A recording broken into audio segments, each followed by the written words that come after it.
सम्माननीय सभामुख महोदय, भूमिहीन सुकुम्बासी तथा अव्यवस्थित बसोबासी नागरिकको अवस्था र व्यवस्थापन सम्बन्धीको जरुरी सार्वजनिक महत्त्वको प्रस्ताव सदनको छलफलमा ल्याउनु भएकोमा म हार्दिक धन्यवाद दिन चाहन्छु। प्रस्तुत प्रस्तावको सन्दर्भमा प्रवेश गर्नुभन्दा पहिला म दुईवटा संवेदनशील विषय यस सम्मानित सदनमा राख्न चाहन्छु। पहिलो विषय सुनसरी, सिरा, धनुषा र पर्सा लगायतका जिल्लाहरूमा भएका घटना र त्यसक्रममा सरकारले नागरिकको ज्यानै जाने गरी गोली चलाउनु पर्ने अवस्था किन आयो भन्ने बारेमा हाम्रो गम्भीर ध्यानकर्षण भएको छ। यसबारे सरकारले चित्तबुझ्दो जवाब दिनुपर्छ र घटनाको जिम्मा लिनुपर्छ। उक्त घटनाहरूमा ज्यान गुमाउने प्रति भावपूर्ण श्रद्धाञ्जलीका साथै शोक सन्तप्त परिवारजनमा गहिरो संवेदना प्रकट गर्दछु। साथै सम्पूर्ण घाइतेहरूको पूर्ण शीघ्र स्वास्थ्य लाभको कामना गर्दै र क्षति भएको सम्पत्तिको यकिन गरी क्षतिपूर्तिको व्यवस्था गर्न सम्माननीय सभामुखज्यू मार्फत सरकारलाई ध्यानकर्षण गराउन चाहन्छु। हाम्रो स्पष्ट माग छ, यस घटनाको सत्य तथ्य निष्पक्ष र विश्वसनीय छानबिनका लागि न्यायिक छानबिन समिति गठन गर्नुपर्छ भन्ने म माग गर्न चाहन्छु। दोस्रो विषय विपद व्यवस्थापन तथा पूर्व तयारीका सम्बन्धमा सरकार निकै सुस्त गतिमा छ। गत वैशाखको 23 गतेदेखि नै इलामको राजदुवालीमा गएको पहिरोले मेची राजमार्ग अवरुद्ध छ। जेठ 8 गते पास्तरको याङबरक गाउँपालिका वार्ड नम्बर 1, 2 र 3 मा बाढी पहिरो गयो। मोहमलाल खवास र कमिन्द्र खवासको घर बगायो, पुल पनि बगायो। गत साउन 10 गते पास्तरको फालेलुङ 5 लुङमा दिनमा भीषण पहिरो गयो। 3 घर परिवार पूर्ण रूपमा विस्थापित भए। 35 परिवारका 138 जना नागरिक उच्च जोखिममा छन्। साउनको 12 गते सम्माननीय सभामुखज्यूसँगै भेटेर यी समस्याहरू सम्बोधनको लागि सरकारको ध्यान आकर्षण गराएको थिएँ। म प्रश्न गर्न चाहन्छु, विपद जानकारी दिएर आउँदैन। सरकारले विपदको ठुलो क्षति बेहोरेपछि मात्रै यसको तयारी गर्न खोजेको हो कि सरकारको केही तयारी छ? यस सम्मानित सदन र आम जनतालाई शीघ्र जानकारी गराउन र पर्याप्त पूर्व तयारीमा रहन म माग गर्न चाहन्छु। सभामुख महोदय, अब सम्मानित सदनमा म आफै प्रस्तावक रहेको जरुरी सार्वजनिक महत्त्वको प्रस्तावका सन्दर्भमा मेरो धारणा राख्न चाहन्छु। आजकल मेरो मनमा एउटा विषयले निरन्तर घोचिरहन्छ। यो सरकारलाई विधि प्रक्रिया पनि नचाहिने, मानवीय मूल्य र संवेदनाको पनि ख्याल नगर्ने, बालबालिका, महिला र ज्येष्ठ नागरिकको पीडा पनि महसुस गर्नु नपर्ने, मुलुकका विद्यमान समस्याका बारेमा राजनीतिक दलहरूसँग संवाद र सहकार्य पनि गर्नु नपर्ने, सबै विधि प्रक्रियाहरू भत्काउनै पर्ने, सरकारको काम सम्हाल्ने हो कि भत्काउने, विधि बसाल्ने हो कि मिच्ने, म साँच्चै नै अचम्ममा परेको छु। सभामुख महोदय, निकै भारी मनका साथ म यहाँ पीडादायी सत्य केही जोड्न चाहन्छु। मनहरा बस्ती खाली गर्न सरकारले 2 दिनको समय दियो। परिवार अब कहाँ जाने, बिरामी आमा बुवा र श्रीमतीलाई कसरी पाल्ने भन्ने चिन्ताले 19 वर्षीय रबिन तामाङलाई थिच्दै लग्यो। बस्तीमा डोजर चल्नु अघि नै उनी आफ्नै घरको शौचालयमा मृत फेला परे। त्यसको केही दिनपछि बल्खुमा डोजर चल्यो। जीवनभर फलफुल मण्डीमा भारी बोकेर परिवार पाल्दै आएका 61 वर्षीय इन्द्रबहादुर राई आफ्नो घर भत्किएको हेर्न नसक्ने भन्दै निराश भएर निस्किएको केही समयपछि बागमती नदीमा मृत फेला पर्नुभयो। अनि थापाथलीबाट विस्थापित भएर कीर्तिपुरको होल्डिङ सेन्टरमा पुगेका 36 वर्षीय भेषराज दर्जीको होल्डिङ सेन्टरमा स्वास्थ्य अवस्था झन् जटिल भएपछि मात्रै अस्पताल पुर्याइयो, तर उपचारकै क्रममा मृत्यु भयो। त्यो होल्डिङ सेन्टरमा खाना समयमा नआउँदा दीर्घ रोगीले औषधि खान नपाएको, सुत्केरी र बालबालिका समेत भोकै बस्नु परेको अवस्था त्यहाँ सिर्जना भएको थियो। यो कुनै नाटकको स्क्रिप्ट होइन, सुकुम्बासी नागरिकलाई राज्यले गरेको व्यवहारको सत्यता हो। दीर्घ रोगी नागरिकलाई समयमै उपचार, नियमित औषधि र रोग अनुकूल पौष्टिक आहार उपलब्ध गराउनु पर्नेमा राज्यले कस्तो व्यवहार गरेको छ, गम्भीर प्रश्न हो। सभामुख महोदय, यी सबै मृत्युको कारण एउटै हो भनेर म निष्कर्ष सुनाइराखेको छुइनँ, तर डोजरको त्रास, योजनाविहीन विस्थापन, मानसिक आघात, उपचारको अभाव र होल्डिङ सेन्टरको कमजोर व्यवस्थापनको पृष्ठभूमिमा असहाय र उपायहीन भएर 3 जना नागरिकको ज्यान गुमाउने अवस्था सिर्जना हुनुमा राज्य र यसले नागरिकमाथि गरेको व्यवहार प्रमुख कारण हो। यसलाई सामान्य संयोग भनेर पन्छिन मिल्दैन र पाउँदैन पनि।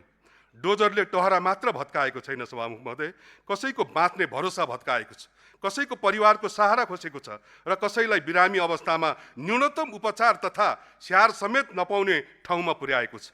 आजको यो छलफल सार्वजनिक जग्गाको विषय मात्र होइन, राज्यको निर्णयपछि सृजना भएको मानवीय सङ्कट र त्यसको जिम्मेवारी कसले लिन्छ भन्ने विषय हो। सभामुख महोदय, हामी सबैलाई थाहा छ, भूमिहीन सुकुम्बासी, भूमिहीन दलित र अव्यवस्थित बसोबासीको समस्या लामो समयदेखिको समस्या हो। यसमा केही व्यवस्थापकीय समस्या र कानुनी जटिलता होलान्, हामी प्रष्ट छौँ। वास्तविक सुकुम्बासी र भूमिहीन नागरिकहरूले राज्यबाट न्याय पाउनुपर्छ। जो वास्तवमै आवास र भूमिहीन छन् उनीहरूको पहिचान गरी सुरक्षित बसोबासको ग्यारेन्टी गर्नु राज्यको संवैधानिक दायित्व हो। सँगैमा हामी यसमा पनि प्रष्ट छौँ कि नदीको किनारको संरक्षण गर्नुपर्छ, सार्वजनिक जग्गा जोगाउनुपर्छ, बाढी र पहिरोको जोखिममा रहेका बस्तीलाई सुरक्षित स्थानमा सार्नुपर्छ। यो राज्यको दायित्व हो र यसमा हाम्रो कुनै असहमति छैन। म स्मरण गराउन चाहन्छु महोदय, अघिल्लो सदनमा भूमि सम्बन्धी ऐन संशोधन आउँदा नेपाली कांग्रेसको तर्फबाट गगन कुमार थापा र विश्वप्रकाश शर्मा लगायतका साथीहरूले निकै मेहनत गरेर समाधानको उपायसहित संशोधन दर्ता गराउनु भएको थियो। स्पष्ट दृष्टिकोण थियो, यो समस्या पटक पटक बल्झिरहने रोग नबनोस्। सक्कली सुकुम्बासी र भूमिहीन दलितले आत्मसम्मानका साथ आवास पाउनुपर्छ। प्राकृतिक स्रोत र सार्वजनिक क्षेत्रको संरक्षण हुनुपर्छ।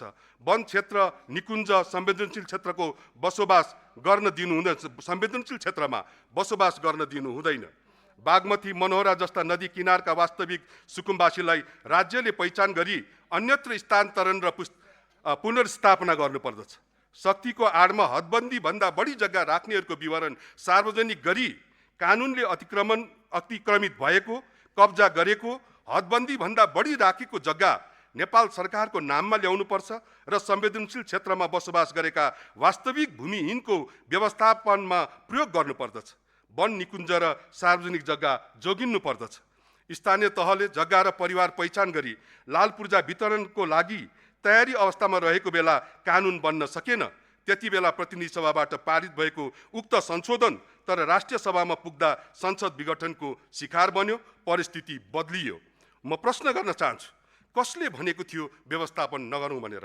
नदी किनारा, संवेदनशील क्षेत्रका बस्तीलाई स्थानान्तरण गरेर व्यवस्थित नगरौँ भनेर, सार्वजनिक जग्गा नजगाउँ भनेर कसले भनेको थियो? भूमिहीनलाई जग्गा, आवास र लाल पूर्जा दिने विषय निर्वाचन अघि सबै जसो दलको साझा प्रतिबद्धता थियो। हामी यसमा पनि प्रष्ट थियौँ, यो सङ्घ, प्रदेश, स्थानीय सरकार, संसद र राजनीतिक दलहरूको साझा जिम्मेवारी हो। वर्तमान सरकारले साँच्चै सुकुम्बासीको समस्याको दीर्घकालीन समाधान गर्न खोजेको थियो भने व्यापक छलफल पश्चात संसदको समितिबाट पारित कानुन संसदमा पेश गरी द्रुत गतिमा यही सदनबाट पारित गरेर कार्यान्वयन किन गरेन र बिना तयारी डोजर चलायो, जबरजस्ती उठीवास लगायो र नागरिकहरूलाई बन्धक बनाएर राख्यो। बरु भूमि आयोग खारेज भनेर त्यही प्रकृतिको राजनीतिक नियुक्तितिर सरकारको ध्यान गयो। यसैबाट प्रष्ट हुन्छ सरकारले समाधान चाहेको थिएन, स्टन्ट मात्रै गर्न चाहेको थियो। त्यसैले सरकारको अमानवीय ढङ्गले सरकारले बस्ती हटायो, नागरिकलाई एक ठाउँबाट विस्थापित गरी अर्को असुरक्षित ठाउँमा धकेलिदियो। समस्या समाधान भएन, केवल सारियो मात्र। तथ्य र वस्तुस्थितिले यही भन्छ, राज्यको कुनै तयारी, विवेक र विधि थिएन, केवल सनक र बल थियो। सरकारी तथ्याङ्क अनुसार छोटो अवधिमा 2616 घरधुरीका 11,000 भन्दा बढी नागरिक विस्थापित भए। प्रारम्भमा 7वटा होल्डिङ सेन्टरमा 388 परिवारका करिब 1488 जना राखिए।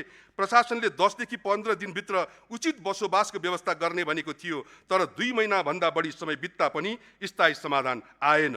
सरकारले बस्तीबाट नागरिकलाई निकाल्यो, होल्डिङ सेन्टरमा राख्यो, त्यसपछि प्रति परिवार 25,000 रुपियाँ दिएर 5 दिनभित्र आफ्नो व्यवस्था आफै गर्न भन्यो। तर जसको नागरिकता मिलेन, जसको बैंक खाता थिएन, जसको विवरण फरक पर्यो, उनीहरूले रकम पाएनन्। रकम नपाउनेको समस्या समाधान गर्नुपर्नेमा उल्टै खाना दिन बन्द गरियो। कोठा नपाएका परिवारलाई कोठेश्वर र बालजु जस्तो चोकसम्म पुर्याएर छोडियो। सभामुख महोदय, राज्यले नागरिकलाई सुरक्षित ठाउँमा पुर्याएको हो भने त्यहाँ पुगेपछि नागरिक पहिलेभन्दा सुरक्षित हुनुपर्दथ्यो। तर बाढीबाट जोगाउन भनेर कीर्तिपुरको राजास्वामी होल्डिङ सेन्टरमा राखिएको नागरिक त्यहीँ फेरि बाढीमा डुबे। त्यहाँ रहेका 154 जना मध्ये 54 जनालाई राति उद्धार गरेर अर्को ठाउँमा सार्नु पर्यो। नागरिकता, औषधि, लत्ता, कपडा र बालबालिकाका पुस्तक तथा कापी पानीमा डुबे। परिवारलाई फेरि खरीपाटी र बडेतर्फ सारियो। तर बालबालिकाको विद्यालय थापाथली र शान्तिनगरमा थियो। विद्यालय पुग्ने कुनै यातायातको व्यवस्था थिएन। एउटा बच्चाले आफ्नो घर, पुस्तक र विद्यालय जाने बाटो गुमायो। सभामुख महोदय, घर भनेको जस्ता पाटा र इँटा मात्र होइन, घरसँग विद्यालय, रोजगारी जोडिएको हुन्छ। बिरामीको उपचार, परिवारको सुरक्षा र सम्मान जोडिएको हुन्छ। त्यसैले सरकारसँग अहिले हामीले धेरै अस्पष्ट माग गरेका छैनौँ। गर्नुपर्ने काम स्पष्ट छन्। पहिलो, यस सम्पूर्ण मेरो 5वटा कुराहरू छन्। पहिलो, यस सम्पूर्ण प्रक्रियाको जिम्मेवारी कसको हो भन्ने स्पष्ट हुनुपर्दछ। गृह मन्त्रालयले एउटा काम गर्ने, भूमि मन्त्रालयले अर्को कुरा गर्ने, स्थानीय तहले फरक निर्णय गर्ने र होल्डिङ सेन्टरमा अनाधिकृत व्यक्तिले निर्देशन दिने अवस्था तत्काल अन्त्य हुनुपर्दछ। सभामुख महोदय, त्यो अनधिकृत व्यक्ति को हो? उसले कुन कानुनी अधिकारका आधारमा निर्देशन दियो? उनकै निर्देशनमा जेनजेट अभियन्तामाथि प्रहरीले किन कुटपिट गर्यो? सरकारले यस सदनलाई स्पष्ट र तथ्यसहित जवाब दिनुपर्दछ। दोस्रो, स्थायी समाधान नहुँदासम्म नागरिकलाई आधारभूत मानवीय सुविधा सहित राख्नुपर्छ। स्वच्छ पानी, पर्याप्त खाना, शौचालय, स्वास्थ्य सेवा र सुरक्षा कुनै राहत होइनन्, यी राज्यका न्यूनतम जिम्मेवारीहरू हुन्। महिला, गर्भवती, सुत्केरी, शिशु, ज्येष्ठ नागरिक, अपाङ्गता भएका व्यक्ति र दीर्घ रोगीको छुट्टै सूची बनोस्। उनीहरूलाई आवश्यक पोषण, नियमित औषधि, मातृ शिशु सेवा र मनोसामाजिक परामर्श उपलब्ध गरायोस्। तेस्रो, बालबालिकाको शिक्षा तुरुन्त निरन्तर गरिनुपर्छ। उनीहरूलाई पुरानै विद्यालयमा पढ्न निशुल्क यातायातको व्यवस्था गरियोस्। नष्ट भएका पुस्तक, कापी, पोसाक र प्रमाणपत्र सरकारले उपलब्ध गराओस्। परिवारको सहमति बिना विद्यालय परिवर्तन गर्न बाध्य नपारियोस्। चौथो, 25,000 रुपैयाँ दिएर राज्य आफ्नो जिम्मेवारीबाट मुक्त हुन मिल्दैन महोदय। डोजर स्थानान्तरण र बाढीका कारण भएको क्षतिको वास्तविक मूल्याङ्कन हुनुपर्दछ। घरायसी सामान, औजार, औषधि, शैक्षिक सामग्री र जीविकोपार्जनको क्षतिका आधारमा उचित क्षतिपूर्ति दिइयोस्। पाँचौं, सरकारले स्थायी समाधानको समयसीमा घोषणा गर्नुपर्दछ। वास्तविक भूमिहीन दलित, सुकुम्बासी र अव्यवस्थित बसोबासीको पहिचान तथा प्रमाणीकरण छिट्टो गरियोस्, सम्पन्न गरियोस्। योग्य परिवारलाई सरकारले गरेको प्रतिबद्धता अनुसार लाल पूर्जा सुरक्षित आवास, सामाजिक आवास वा अन्य उपयुक्त विकल्प दिइयोस्। सबैलाई एउटै रूपमा हेरेर समस्या समाधान हुँदैन। सकियो, अब 30 सेकेन्डमा सक्यो सभामुख महोदय। वास्तविक भूमिहीन को हो? जग्गा भएर पनि दाबी गर्ने को हो? जोखिमयुक्त स्थानमै सुधार सम्भव छ कि छैन? अर्को स्थानमा पुनर्वास गर्नुपर्ने हो कि होइन? प्रत्येक परिवारको अवस्था छुट्टै हेर्नु पर्दछ। अन्त्यमा सभामुख मार्फत पुनः ध्यानाकर्षण सहित प्रस्तावहरू गर्न चाहन्छु। गरिब, विपन्न, असहाय नागरिकलाई एक ठाउँबाट अर्को ठाउँमा जबरजस्ती सारेर समस्या समाधान हुँदैन। डोजरले घर भत्काउन सक्छ तर समस्या समाप्त पार्न सक्दैन। राज्यले नागरिक र नागरिकको अधिकार संरक्षण गर्ने हो। उपायहीन, अलपत्र र जोखिममा रहेका नागरिकलाई संविधानले प्रत्याभूत गरेको संरक्षणको छाहारीभित्र ल्याउनु राज्यको कर्तव्य हो। ती निमुखा नागरिकको संवेदना र आत्मसम्मानमाथि पटक पटकको आक्रमण राज्यको सफलता होइन। त्यसैले सुकुम्बासीमाथि राज्यले जे जस्तो अमानवीय र न्यूनतम मानव अधिकार विपरीत व्यवहार गर्यो, ती नागरिकसँग सरकारले माफी मागोस्, तत्काल सम्मानजनक व्यवस्था गरोस्। दीर्घकालीन समाधानका लागि तत्काल कानुन तर्जुमा गरी 3 तहको समन्वयमा विधिसम्मत र सम्मानजनक बाटो अवलम्बन गरोस्।